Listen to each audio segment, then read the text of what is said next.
ಶ್ರೀ ಗುರುಭ್ಯೋ ನಮಃ. ಹರ ಓಂ. ವಾದ ವಿವಾದಗಳಲ್ಲಿ ನಮ್ಮದು ಜಯಶಾಲಿ ಆಗ್ತಿಲ್ಲ. ಅಣ್ಣ ತಮ್ಮಂದಿರುಗಳು ಜಮೀನುಗಳು ಎಷ್ಟೇ ದಿನಗಳಾದರೂ ಕೋರ್ಟು ಕಚೇರಿ ಅಲ್ಲಿ ತನಕ ಇದೆ. ಏನು ಮಾಡಿದ್ರು ಸಂಧಾನಕ್ಕೆ ಬರ್ತಿಲ್ಲ. ಸಂಧಾನ ಆಗಬೇಕು. ಏನು ಮಾಡಬೇಕು? ಒಂದು ವ್ಯಾಸರಾಜ ಜಯಂತಿ ಇದೆ, ಫೆಬ್ರವರಿ ತಿಂಗಳಿನಲ್ಲಿ ಬರ್ತಕ್ಕಂಥ ಪೌರ್ಣಮಿ ದಿನ, ಮಾರ್ಗಶಿರ ಮಾಸದ ಪೌರ್ಣಮಿ ತಿಥಿ ದಿನ ನೀವೇನು ಮಾಡಬೇಕಪ್ಪ ಅಂತ ಹೇಳಿದ್ರೆ, ಒಂದು ಮೈರುಷಿಕೆ ಬೇರನ್ನು ತೊಗೊಂಬಂದ್ಬಿಡ್ಬೇಕು. ಅದನ್ನು ಪಂಚಗವ್ಯ ಮತ್ತು ಪಂಚಾಮೃತಗಳಿಂದ ಅದನ್ನು ಅಭಿಷೇಕ ಮಾಡಿಬಿಟ್ಟು ಒಂದು ಮೂಲ ಮಂತ್ರ ಬರುತ್ತೆ.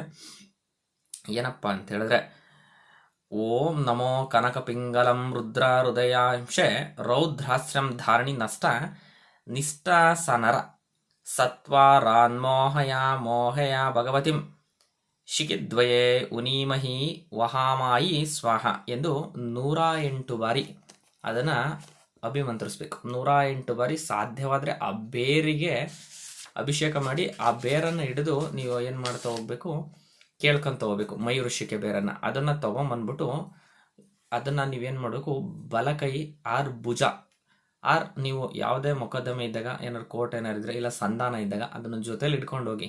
100% ಸಂಧಾನ ಆಗುತ್ತೆ, 100% ಡಿಕ್ಲರೇಷನ್ಸ್ ಆಗುತ್ತೆ. ಬೇಗ ನಿಮಗೆ ಸರ್ವದಲ್ಲೂ ವಿಜಯ ಸಿಕ್ಕೇ ಸಿಗುತ್ತೆ. ಅದು ವಿಚಾರ.